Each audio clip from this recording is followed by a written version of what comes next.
Bienvenidos a todos los que nos seguís en este domingo 2 de mayo al culto virtual de la Iglesia Cristiana Cristo Viene de Algeciras. Comenzamos. Padre, te damos a ti la gloria y la honra, Señor. Gracias por este tiempo en el que tú nos has acompañado. Gracias porque a lo largo de diferentes circunstancias por las que estamos pasando, tú nos estás fortaleciendo, nos estás ayudando, nos estás mostrando de día a día el camino a seguir. Gracias porque en medio de la vida diaria tú te muestras en nuestras vidas y somos capaces, en virtud de las promesas que tú nos haces en tu palabra, de poder mantenernos firmes, a veces titubeantes otras, pero en cualquier caso confiados en ti, en tu dirección, en tu palabra. En tu nombre, amén. Leemos en esta mañana en el libro de los Hechos, el capítulo 15, versículos 1 al 12, que dice así. Entonces, algunos que venían de Judea enseñaban a los hermanos: si no os circuncidáis conforme al rito de Moisés, no podéis ser salvos. Pablo y Bernabé tuvieron una discusión y contienda no pequeña con ellos. Por eso se dispuso que Pablo, Bernabé y algunos otros de ellos subieran a Jerusalén a los apóstoles y a los ancianos para tratar esta cuestión. Ellos, pues, habiendo sido encaminados por la iglesia, pasaron por Fenicia y Samaria, contando la conversión de los gentiles, y causaban gran gozo a todos los hermanos. Al llegar a Jerusalén, fueron recibidos por la iglesia, por los apóstoles, los ancianos, y refirieron todas las cosas que Dios había hecho con ellos. Pero algunos de la secta de los fariseos que habían creído se levantaron diciendo: es necesario circuncidarlos y mandarles que guarden la ley de Moisés. Entonces se reunieron los apóstoles y los ancianos para conocer de este asunto. Después de mucha discusión, Pedro se levantó y les dijo: hermanos, vosotros sabéis cómo ya hace algún tiempo Dios escogió que los gentiles oyeran por mi boca la palabra del Evangelio y creyeran. Y Dios, que conoce los corazones, les dio testimonio, dándoles el Espíritu Santo, lo mismo que a nosotros. Y ninguna diferencia hizo entre ellos y nosotros, purificando por la fe sus corazones. Ahora pues, ¿por qué tentáis a Dios poniendo sobre la cerviz de los discípulos un yugo que ni nuestros padres ni nosotros hemos podido llevar? Antes creemos que por la gracia del Señor Jesús seremos salvos, y de igual modo que ellos. Entonces toda la multitud cayó y oyeron a Bernabé y a Pablo, que contaban cuán grandes señales y maravillas había hecho Dios por medio de ellos entre los gentiles. Amén. Hasta aquí la palabra de Dios en esta mañana.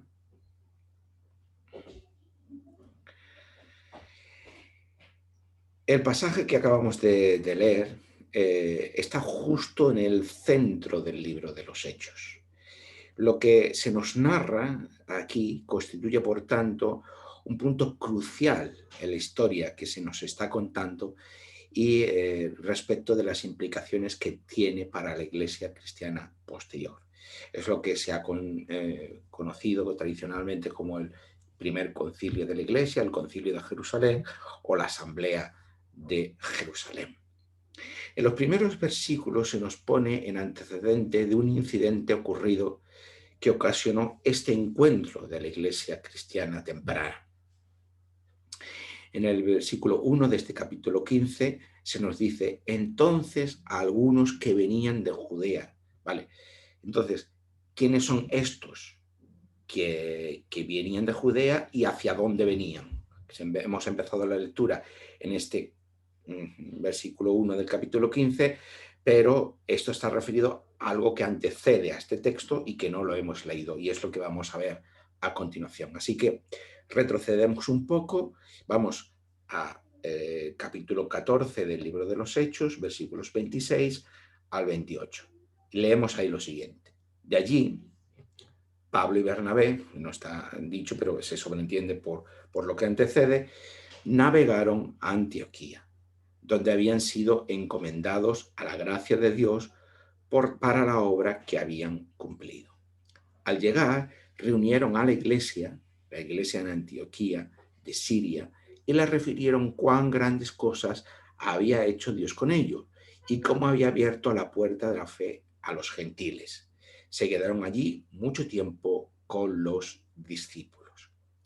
Pablo y Bernabé habían regresado a Antioquía de Siria. Hay diferentes Antioquías que se mencionan en el libro de los Hechos, pero en este caso tenemos Antioquía de Siria. Y nos cuenta entonces en estos versículos que hemos leído que Pablo y Bernabé regresan a Antioquía de Siria y se reúnen con la iglesia que ya estaba establecida allí. ¿Por qué? Porque esta iglesia había tenido un origen previo, que es lo que se nos relata en el capítulo 11 del libro de los Hechos, en los que en principio Pablo y Bernabé no intervienen en la constitución de esa iglesia, pero que sí ayudaron al fortalecimiento de la iglesia como tal. Eso se nos está relatando el capítulo 11. Incluso también en ese mismo capítulo 11 se nos dice que fue aquí precisamente donde a los discípulos de Jesús se les llamó por primera vez cristianos. Pues bien, entonces, retomando nuestro comienzo del versículo 1 del capítulo 15, que dice entonces, algunos que venían de Judea, se está refiriendo a algunos cristianos que es desde Judea, quizás probablemente desde Jerusalén, habían venido a esta iglesia de Antioquía de Siria que ya estaba constituida y que ya estaba desarrollada, mientras Pablo y Bernabé estaban en esta segunda etapa, diríamos, en esta iglesia. Bueno, nos ha referido antes que se quedaron allí con la iglesia bastante tiempo. Mientras Pablo y Bernabé están en esta iglesia de Antioquía de Siria, vienen una serie de cristianos procedentes de Judea, quizás de Jerusalén, y entonces, ¿qué hacen estos creyentes? ¿Qué hacen estos cristianos? Pues enseñaban a los hermanos lo siguiente de aquella iglesia. Si no os circuncidáis conforme al rito de Moisés, no podéis ser salvos. Claro, muchos de estos creyentes de esta iglesia eran de trasfondo gentil, no judío. Y entonces estos cristianos que vienen de Jerusalén les están diciendo, no, pues primero, para poder ser salvos, es necesario que os hagáis judíos, en cierto modo, porque es lo que está representando la circuncisión. Aquí, como decimos claramente, eso nos muestra lo que hemos venido diciendo desde que comenzamos las predicaciones en el Evangelio de Lucas, que en el judaísmo de la época se enseñaba que los gentiles solo podían ser participantes del pueblo de Dios y también, por tanto, de la salvación de Dios si se circuncidaban, cumplían el sábado y las leyes de pureza. En este caso se menciona solo la circuncisión, como esa entrada al pueblo de Dios y por lo tanto también al pacto de Dios con su pueblo. Ahora bien, hay una cosa aquí muy importante que hay que tener en cuenta, que esto no era una cuestión marginal, no es una cuestión de debate solo intrajudío, que ahora ya no tenga que ver con nosotros, ni es una cuestión tampoco meramente sociológica, de una pertenencia étnica a un pueblo, en este caso al pueblo de Israel o no, sino que lo que aquí está en juego es algo mucho más profundo, y es cómo se comprendía la salvación del Dios que está manifestando, de Dios que se está manifestando en las Escrituras, ¿vale? Y qué papel cumple las promesas de Dios hechas a su pueblo, cómo se comprende el pacto de Dios con su pueblo. Es decir, estamos tratando una cuestión medular. Y esto es muy importante a tenerlo a tenerlo en cuenta. Tampoco debemos confundir esto con una cuestión meramente de legalismo, es decir, como si estos judíos, que ahora son judeocristianos, pues fueran más o menos escrupulosos con el cumplimiento de la ley, como si el judaísmo fuera meramente una cuestión de cumplimiento legal, como si que ellos pensaban que el medio de ser salvo era cumplir la ley. Esto también es un entendimiento erróneo. Muchas veces comprendemos el Antiguo Testamento como una salvación a través de la ley. Esto no es así. Estos son lecturas unilaterales, bastante posteriores, que se han proyectado sobre lo que es el Antiguo Testamento y lo que es el judaísmo de la época del primer siglo. Lo que habría que decir es que tanto uno como otro, tanto lo que es la Biblia hebrea o nuestro Antiguo Testamento, es mucho más plural de lo que a veces pensamos, igualmente del judaísmo del siglo I. Hay mucho debate sobre la verdadera caracterización de uno y otro, pero sobre todo hay que mantener una visión plural. Esto a veces no es fácil, pero creo que es importante tener esto en cuenta. Hay que huir de unos esquematismos demasiado reduccionistas. Por lo tanto, no se trata de estos temas, sino que hay una cuestión que a nosotros nos juega como intérpretes modernos de estos temas una mala pasada, y esto también hay que tenerlo en cuenta. Es decir, que la salvación nosotros muchas veces la entendemos de una manera exclusivamente individualista o individual. Es decir, que a lo largo de la Biblia no se formula la cuestión referida a la salvación en los términos modernos, como muchas veces nos preguntamos los evangélicos, ¿qué tengo yo que hacer para ser salvo? Esta no es la pregunta que está respondiendo la Biblia en ningún sentido. No parte del sujeto ni del individuo que delante de Dios se está preguntando, ¿y yo, en aislamiento de todo lo demás, qué tengo que hacer para alcanzar la salvación? Esta pregunta no existe en la Biblia nunca. ¿Por qué? Porque la cultura de la Biblia es diferente a la cultura moderna que nosotros vivimos en Occidente.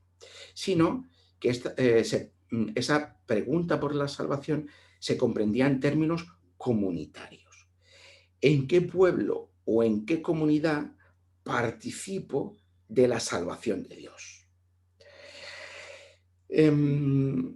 Y esto también es importante tener en cuenta que no se trata de que el mero hecho de participar de una determinada comunidad o de un determinado pueblo es la que automáticamente da la salvación, vamos a decirlo así, o que media para la salvación. No es tampoco esto, sino que la manera de expresar, de concebir, de vivir la salvación tiene siempre una dimensión comunitaria y no individual. La salvación en sí misma, antes como ahora, es por iniciativa de Dios. Dios es el que lleva a cabo la iniciativa en la salvación. Pero la manera de mediar esa salvación, de expresar esa salvación y de vivir esa salvación en la Biblia es siempre dentro de un ámbito comunitario, dentro de un pueblo, el pueblo de Israel en el Antiguo Testamento, el pueblo de la Iglesia en el Nuevo Testamento y la Iglesia como continuidad del pueblo de Israel en el Antiguo Testamento. Este es el marco en el que la salvación se vive y se expresa en la Biblia. y no desde una matriz exclusivamente individualista frente a la pregunta ¿qué tengo que hacer yo para ser salvo? Esto es algo muy importante. También es algo que no es fácil de entender, porque la cultura es como un idioma, es como si nosotros ahora, todos los que estáis viendo este canal, somos hablantes de español como lengua materna o como segunda lengua, una lengua adquirida. Pues para aquellos que el español constituye su lengua primera, eh, hablamos en español, pensamos en español, con la gramática en español, sin ser consciente de ellos. Para nosotros es la manera en la que pensamos y en la que nos expresamos. Pero si tuviéramos que enseñar esta lengua a personas no hablantes de español como lengua extranjera, entonces tendríamos que hacer un esfuerzo de abstracción acerca de la gramática y de la lógica que subyace al español. Y eso requiere un esfuerzo importante, porque supone abstraernos de algo que constituye una manera, vamos a decir, natural o automática o inconsciente para nosotros. Lo mismo pasa con la cultura. Cuando estamos inmersos en una determinada cultura, para nosotros es normal, natural, todo ello entre comillas, una serie de patrones de pensamiento y de comportamiento, que necesariamente para poder comprenderlos tenemos que hacer un esfuerzo de abstracción y situarnos fuera de esa cultura para entender cuáles son la lógica, la gramática que rige ahí. Esto no es algo fácil, pero es algo necesario.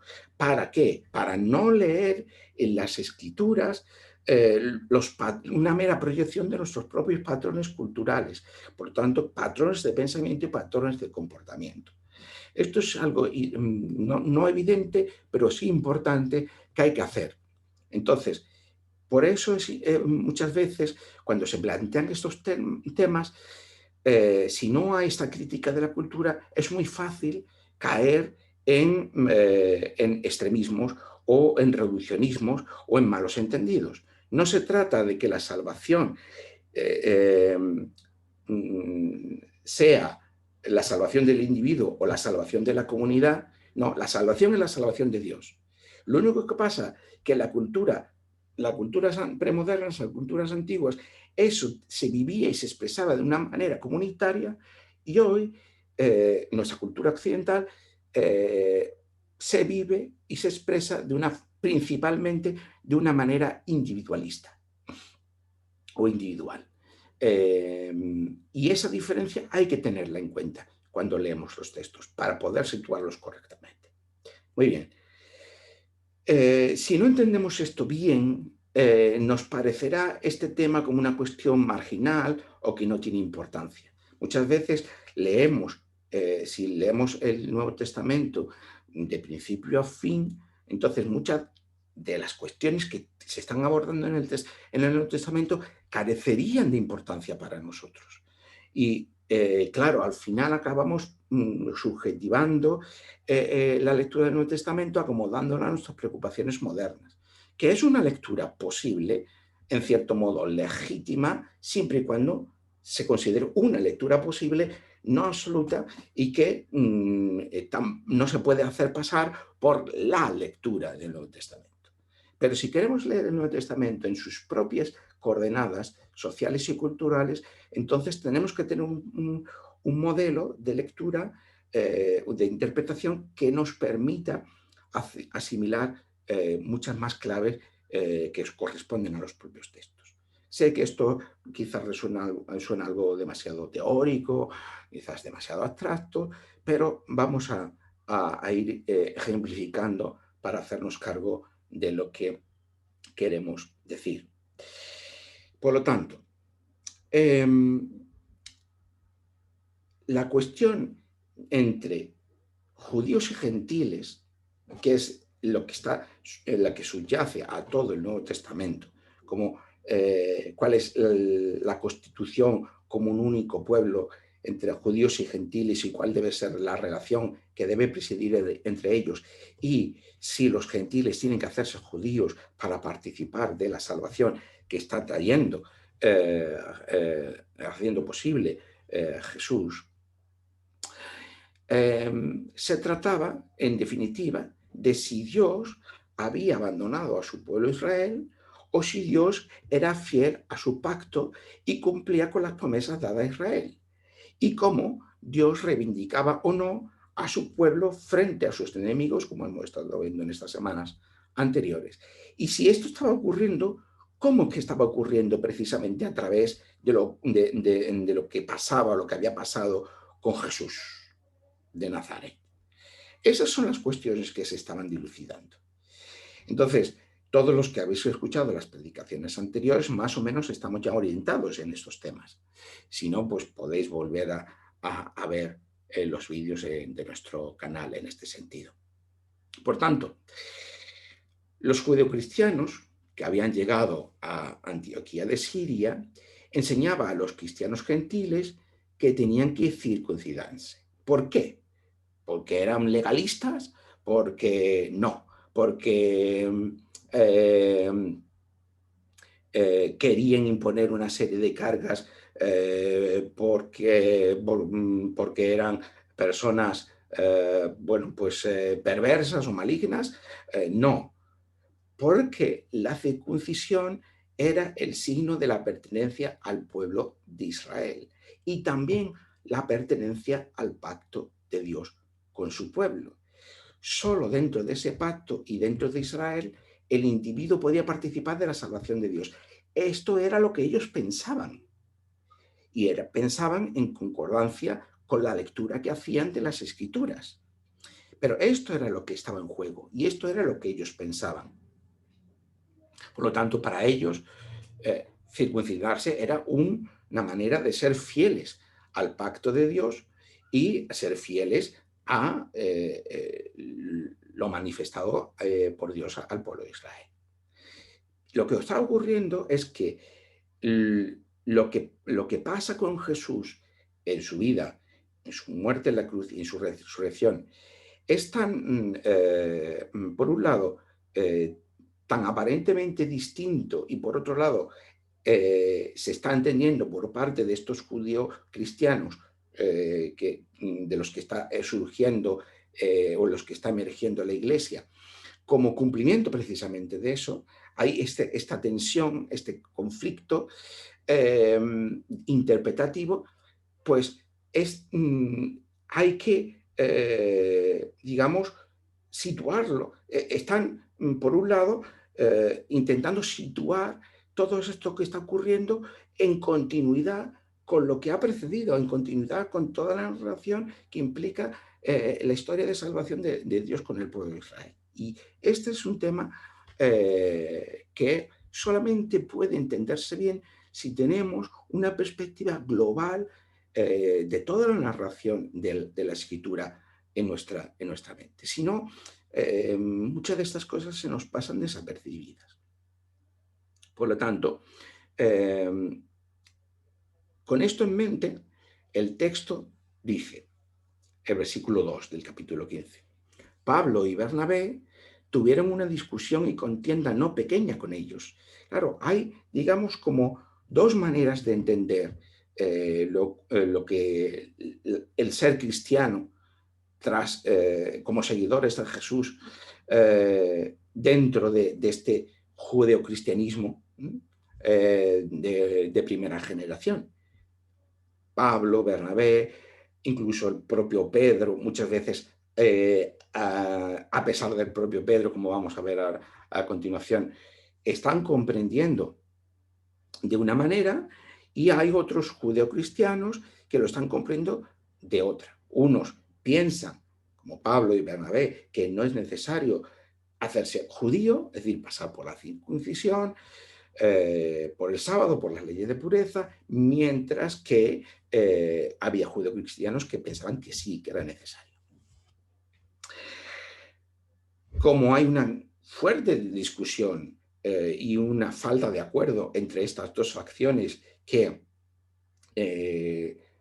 digamos, chocan en esta iglesia de Antioquía de Siria, pues entonces se dispuso que Pablo, Bernabé y algunos otros de ellos suben a Jerusalén con los apóstoles, los ancianos, para tratar esta cuestión. Digamos, la iglesia de Jerusalén como el epicentro de este judeocristianismo, pues vamos a tratar entonces esta cuestión con el conjunto de la iglesia.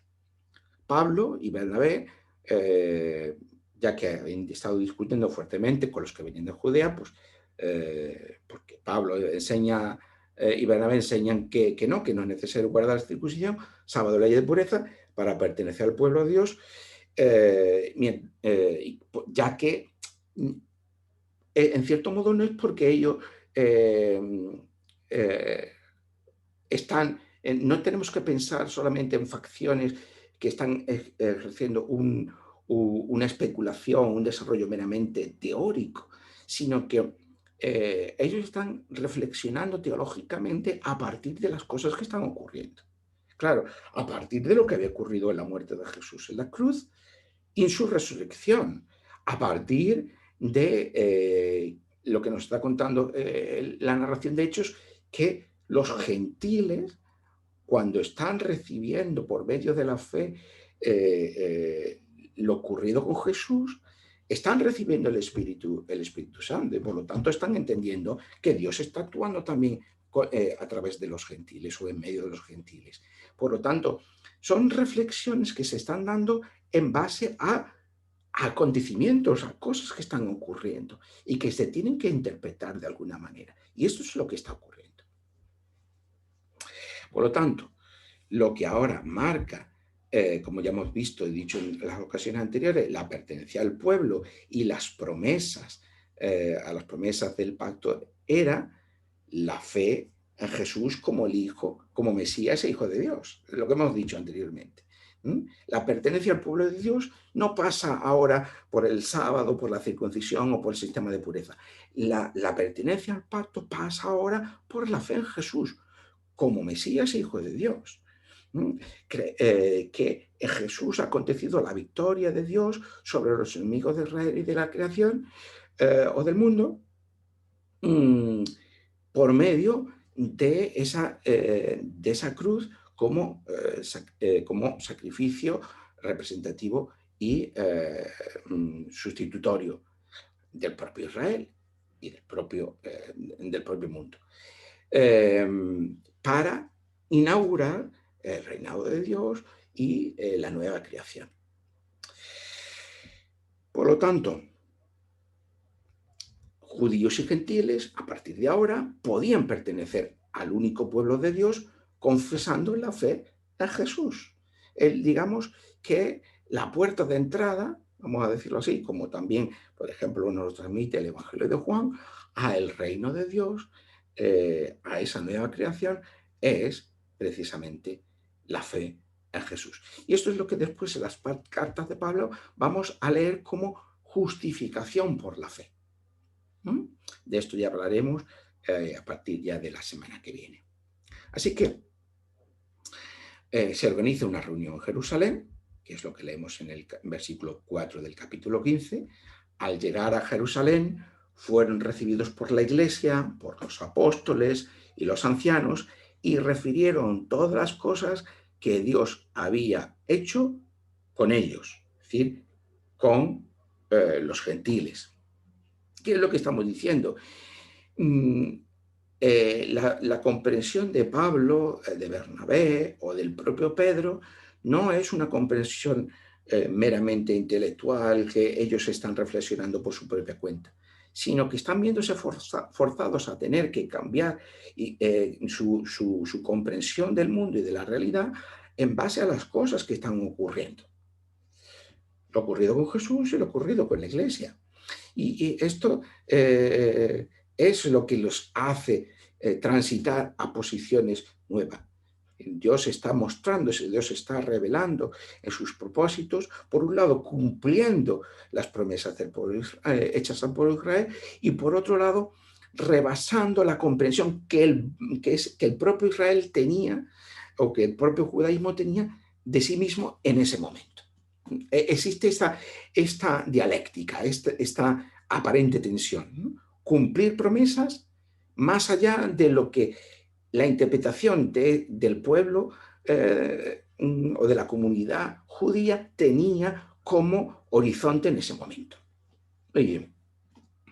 Entonces, el texto nos muestra cómo allí había cristianos pues, que pensaban en esos términos, ¿no? Es decir, que era una cuestión de unos pocos marginal, sino que había como dos corrientes, diríamos así, dentro de la iglesia de Jerusalén.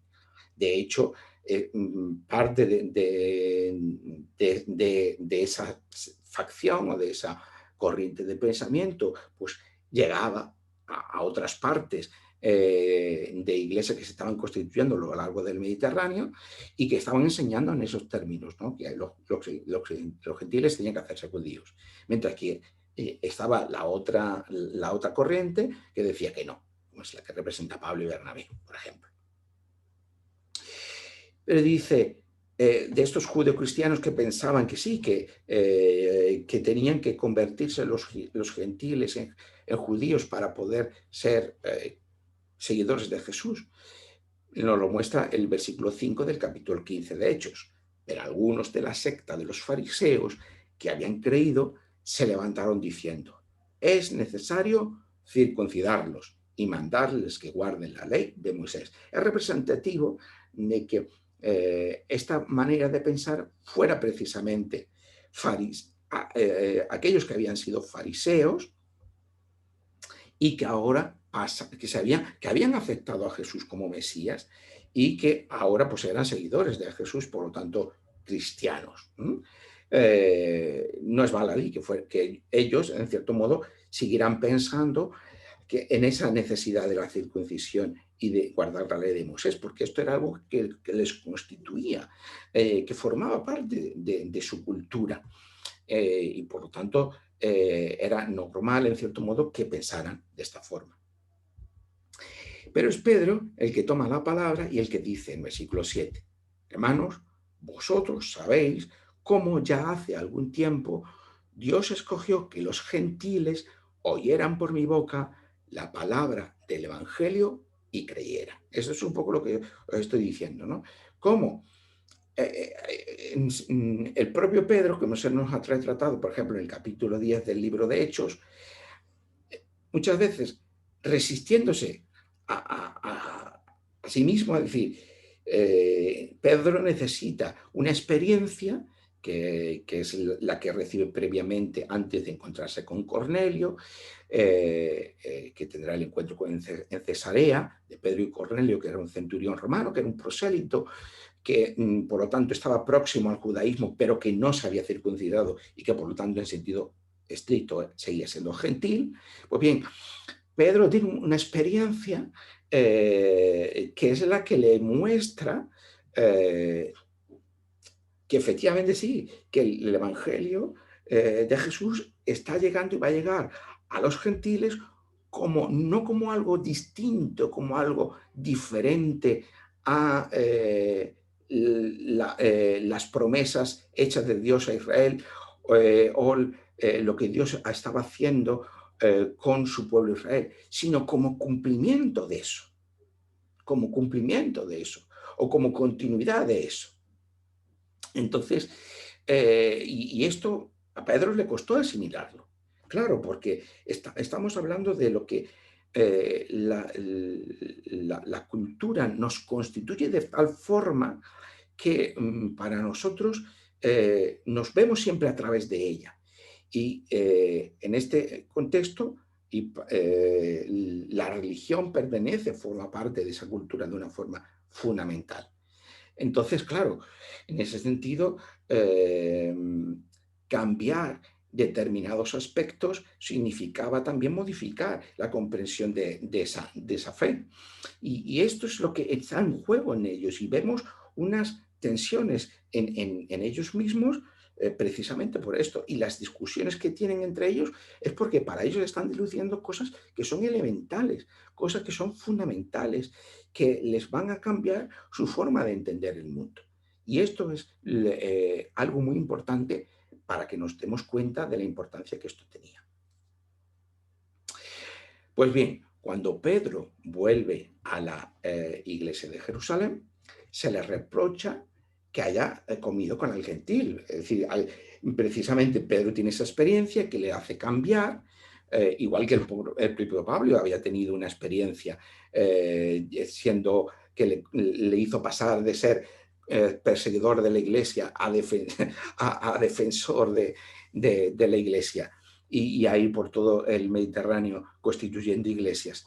Entonces, ellos tienen experiencias que los cambian, pero el resto de judeocristianos que no han tenido esa experiencia, claro, a veces ven con recelo a Pedro y a Pablo.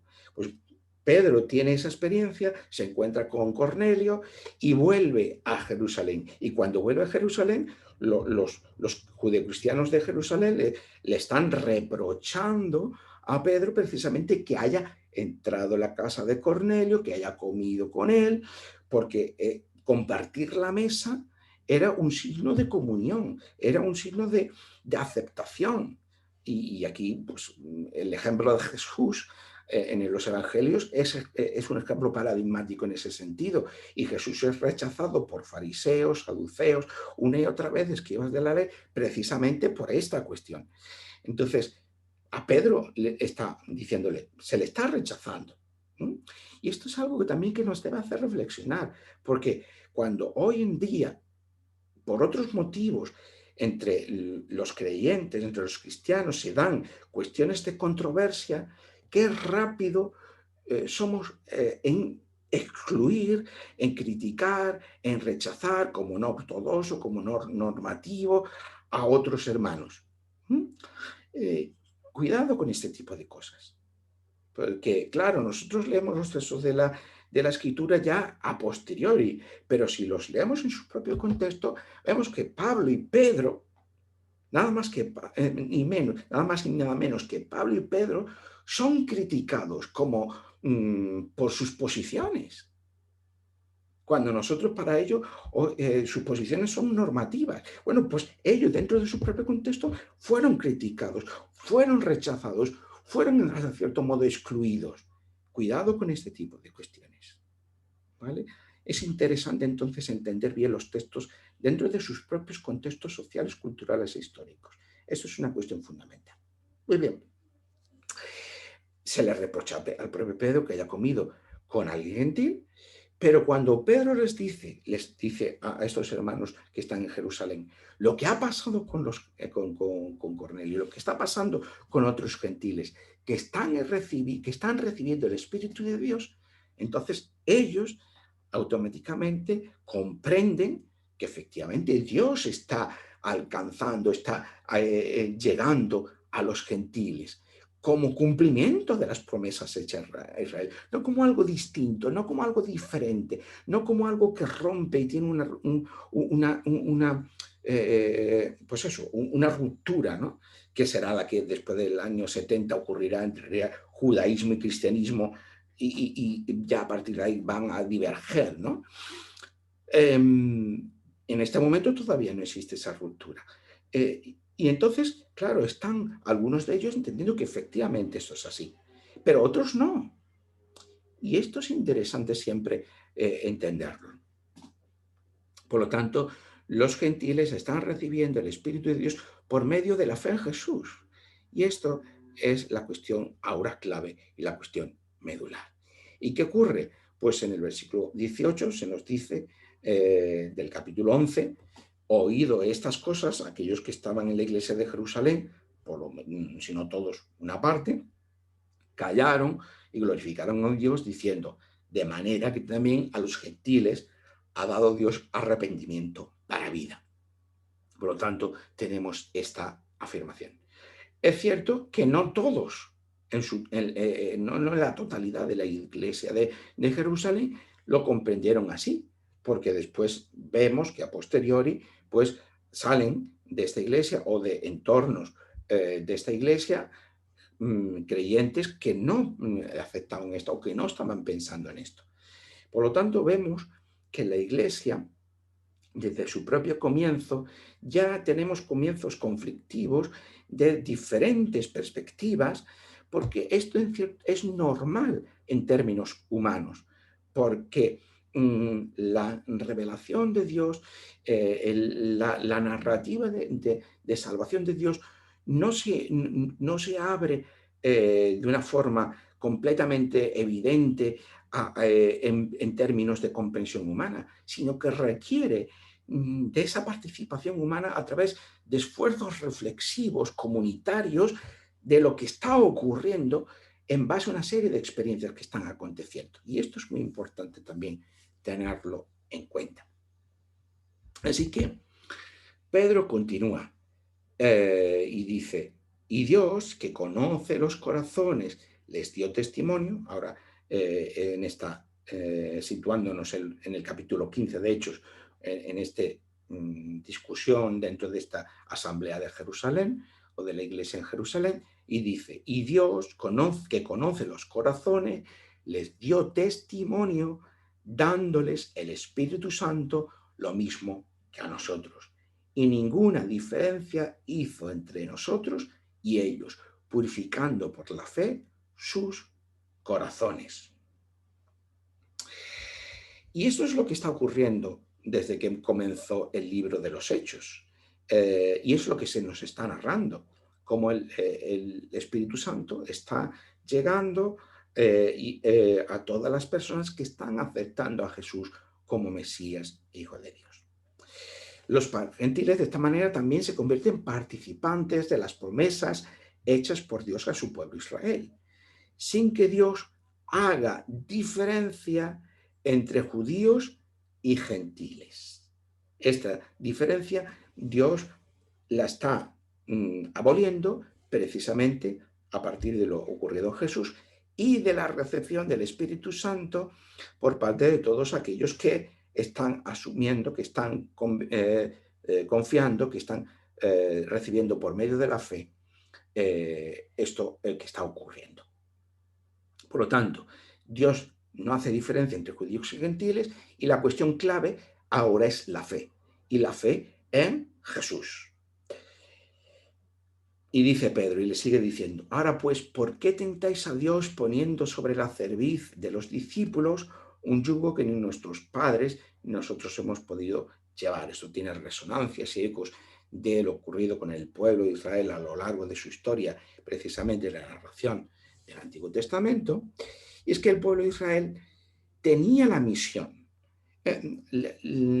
Si Dios elige al pueblo de Israel es porque quería que el pueblo de Israel cumpliera con una misión, y esa misión era la de llevar el testimonio y por lo tanto ser testimonio de la salvación de Dios a todas las naciones, no solo para Israel, sino a todas las naciones.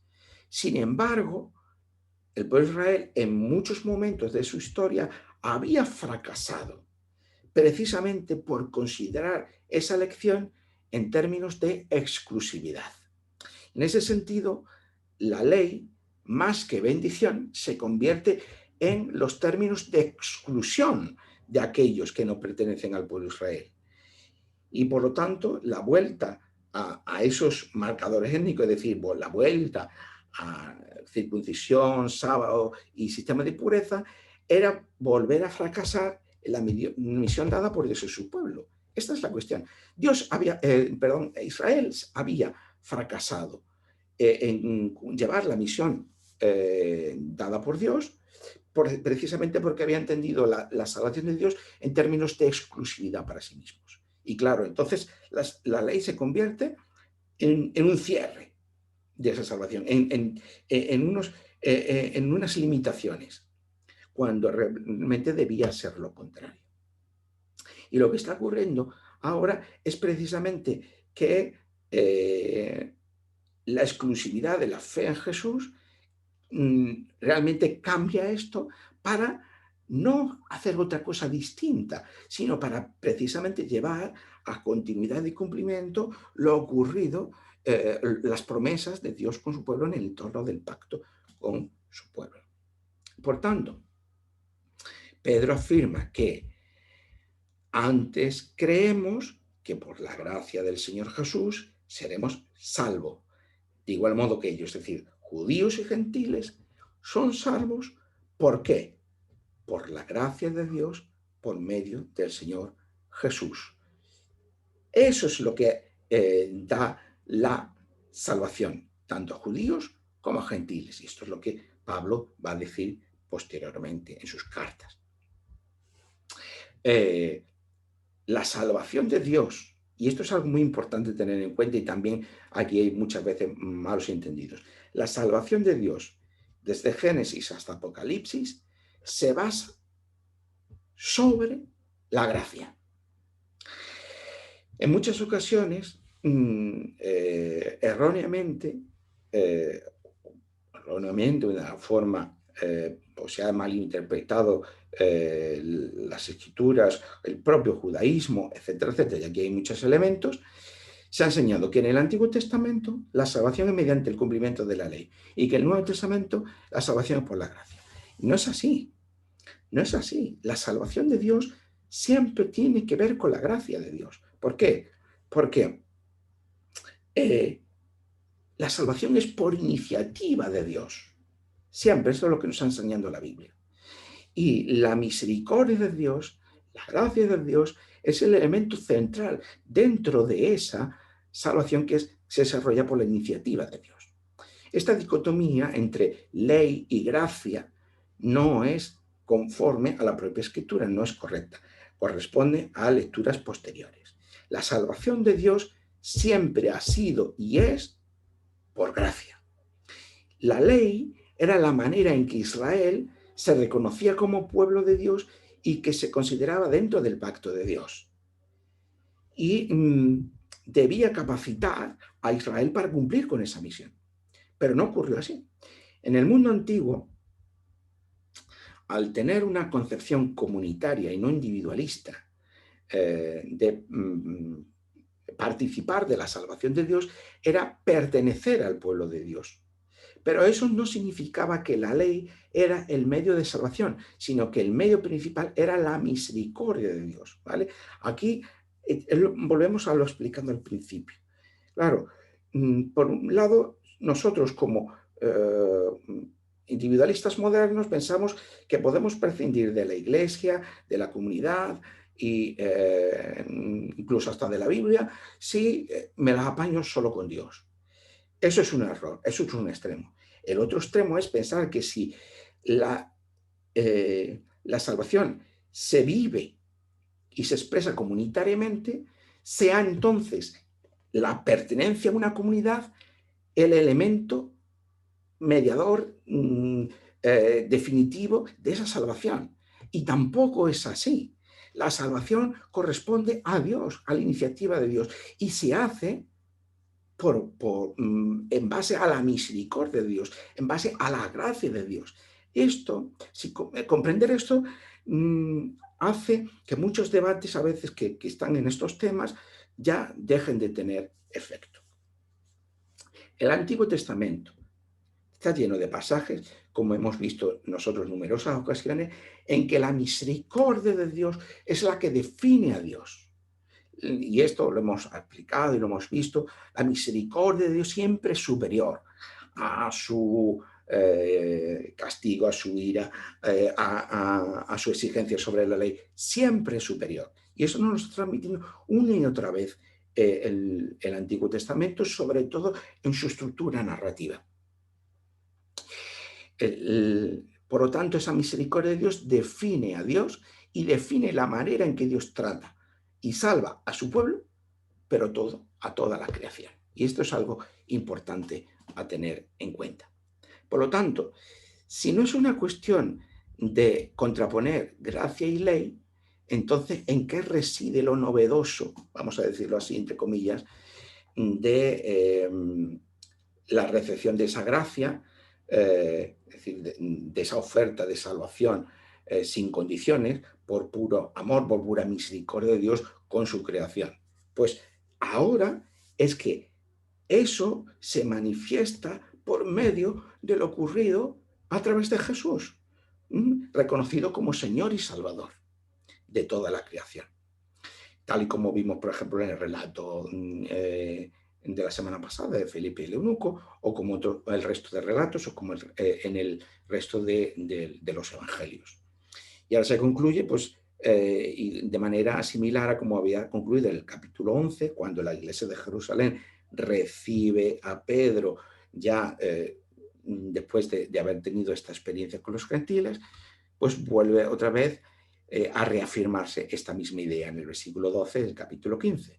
Entonces toda la multitud cayó y oyeron a Bernabé y a Pablo que contaban cuán grandes señales y maravillas había hecho Dios por medio de ellos entre los gentiles. Pareciera que vuelve otra vez a enterarse, o se habían olvidado, o parte de los que en principio no se habían convencido, ahora ven que es así.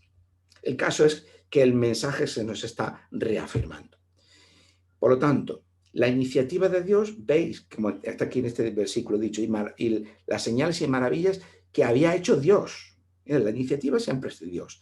La misión no es de Pablo, no es de Pedro, no es de Bernabé, ni tampoco, ni tan siquiera de la iglesia en sí misma. La misión es de Dios.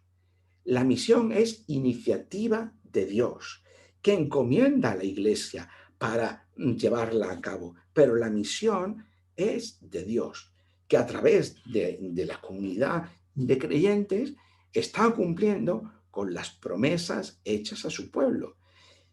No solamente a judíos, sino también a los gentiles. Esa es la clave importante.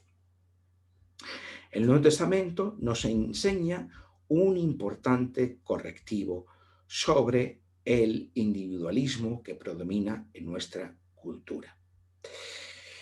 Pensamos que la salvación es una cuestión que se vive de manera exclusivamente individual con Dios. Y muchas veces los predicadores y los pastores enseñamos la conversión de tal manera que decimos, tú, aquí tienes el mensaje del Evangelio, acéptalo tú como individuo, conviértete tú como individuo y después elige una iglesia a la que unirte. Pero esto revela el individualismo moderno. No es el patrón bíblico. La salvación, por lo tanto, en términos modernos, es una cuestión que se vive de manera exclusivamente individual con Dios. Pero la Biblia en su conjunto nos devuelve una y otra vez a una comprensión de nosotros mismos como pueblo de Dios y no como individuos aislados. Somos creyentes individuales en la medida en que formamos parte del pueblo de Dios. Esta es la cuestión importante a tener en cuenta. No es que las cuestiones aquí hay una cuestión importante a matizar, lo que pasa que hoy ya no lo haremos, es que nuestro concepto de persona pasa por el concepto de individuo, cuando en la Biblia no es así. Pero bueno, aquí no quiero hacer esta decisión porque si no nos vamos ya a marear más de la cuenta. Pero, en cualquier caso, para hacerlo lo más sencillo posible, cualquier comprensión personal individual pasa por una inserción en el pueblo de Dios. Este es el patrón bíblico. Y debería ser un correctivo para nuestra propia cultura. Nuestro individualismo, en cierto modo, se ha convertido en el marcador de identidad de nuestra cultura. Igual que la circuncisión, el sábado o el sistema de pureza lo eran para los judíos del siglo I. Igual que ellos tuvieron que entender que esto eran cuestiones secundarias respecto a la fe de Jesús, para nosotros también debemos entender que nuestro individualismo es una cuestión secundaria y no configuradora de nuestro seguimiento de Cristo. Y esto es algo importante a tener en cuenta. Sin embargo, lo que el Evangelio nos enseña es que la fe en Jesús nos hace participantes del pueblo de Dios, como el contexto en el que debe vivirse esa fe. ¿Vale? Que la fe no es un arreglar mis cuentas con Dios de manera individual, sino de hacernos participantes del pueblo de Dios. Sé que a esto, claro, a muchos podrá suscitarle algunos problemas, tanto en cuanto a veces las iglesias pueden convertirse en lugares donde no se vive como debería el evangelio del reino de Dios. Y eso en algún momento nos puede llegar a convertirnos en expatriados de la iglesia. Sé que el contexto eclesial en España,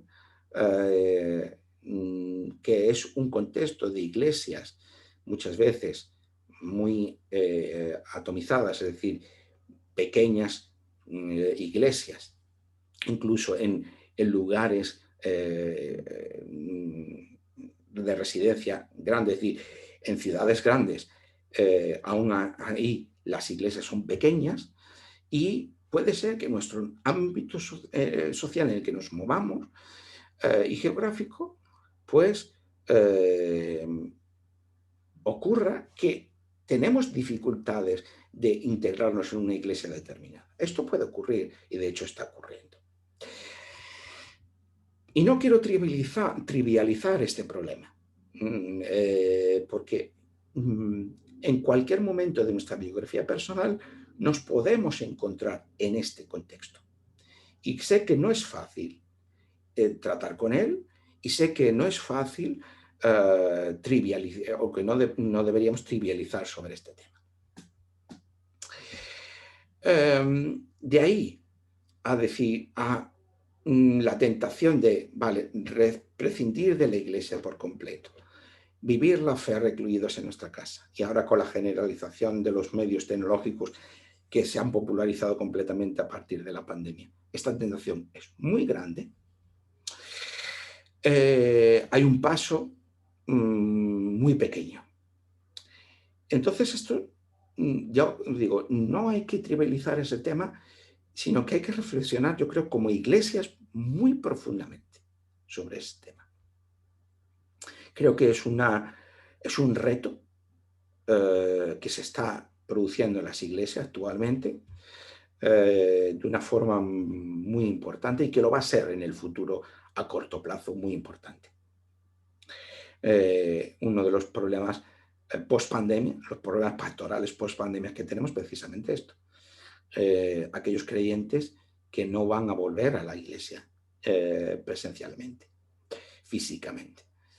Y a veces esto está motivado por conflictos en la iglesia, por problemas dentro de las propias iglesias, a veces no, a veces por malas comprensiones que las personas tienen acerca de lo que es la iglesia, de lo que es la fe, de lo que es la salvación. Y precisamente haciéndonos cargo precisamente de la escritura en su contexto narrativo, pero también en su contexto cultural y social, nos puede dar las claves para entender, para superar precisamente esos retos, que es el propósito que tenemos, poder superar estos retos que tenemos como iglesias, pero solamente lo podemos hacer con los recursos que tenemos a partir de las escrituras. Y yo creo que esto, todas, digamos, las precisiones teóricas que hayamos podido hacer esta mañana, están encaminadas con este propósito.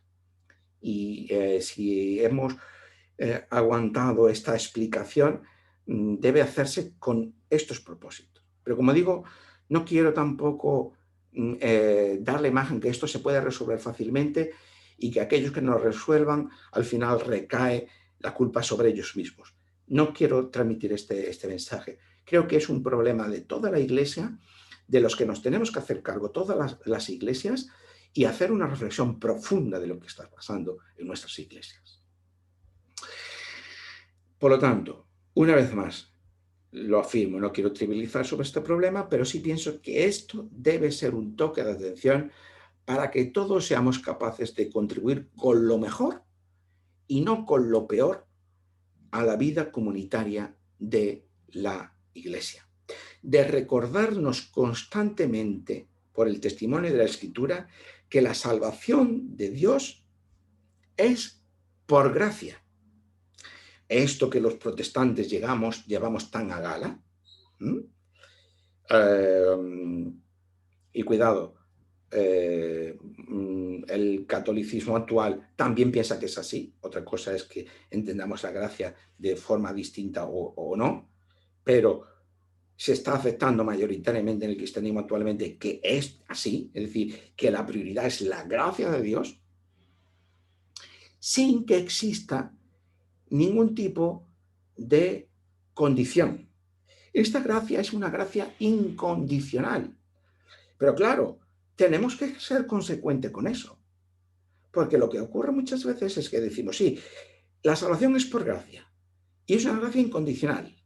Y después llegamos a las concreciones de la vida de la Iglesia en el día a día y empezamos a poner condiciones. Las iglesias. Entonces, no. Si la gracia de Dios es incondicional, lo es. Y entonces tendremos que ser consecuentes con ello. Esto es lo que tuvieron que aprender en la iglesia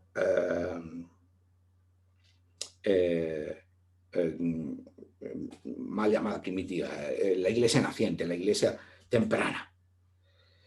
¿Por qué? Porque al final esas condiciones que ponemos por encima de la gracia, lo que sirven es lo mismo le ocurrió a la ley para los judíos, es recluirlo sobre sí mismo y excluir a otros. Y ese es el problema. Cuando la salvación, y por esto este tema que vemos en el Nuevo Testamento no es una cuestión histórica ya pasada y superada, sino que está entre nosotros mismos, en contextos distintos, culturales y sociales distintos, eclesiales y teológicos distintos, pero está. Y esto es lo que tenemos que entender. Entonces, cuando a la salvación se le ponen condiciones del tipo que sea, y aquí hay que ser lo suficientemente abarcadores, sean condiciones de tipo étnico, de sexo, de género, de nacionalidad, de condición social, de condición económica, de afiliación denominacional o de tendencia teológica, o cuáles quieren otras. Pero he pensado esto porque son las categorías más abarcadoras que he sido capaz de pensar. Cuando estas cosas se convierten en motivo de disputa y de exclusión, nos dice Pablo, nos dice el Evangelio, nos dice el Nuevo Testamento, que estamos viviendo bajo las obras de la ley. Y esto nos tiene que hacer reflexionar a las iglesias hoy. La iglesia naciente nos dejó ejemplo en Hechos 15, de vivir en comunidad bajo lo esencial. Y es cierto que no todos lo entendieron igual. Pero al final hubo un acuerdo mayoritario, que es, ¿qué es lo esencial? Aceptar la salvación, la oferta de salvación, hecha desde la misericordia y la gracia de Dios, una gracia incondicional, y que es respondida por medio de la fe a Jesús, con la asistencia y la ayuda del Espíritu Santo. Y esto es la cuestión fundamental. Entonces, a partir de ahí, todos somos reunidos en el pueblo de Dios por medio de su gracia, bajo la fe en nuestro Señor y Salvador Jesucristo. Y la iglesia debe ser la comunidad donde esta fe se enseña, donde esta fe se comparte, donde esta fe se transmite, donde esta fe se proclama, donde esta fe se madura y donde esta fe se vive en esperanza. No individualmente, sino en comunidad. No bajo unas condiciones X, sino desde la gracia incondicional de Dios para toda su creación. Así que nuestro ruego es que el Señor nos capacite para ello, para ser este tipo de comunidad, que con su práctica anticipe los patrones del reino de Dios. Que el Señor nos ayude, que el Señor nos capacite a través de su palabra y a través de su Espíritu Santo.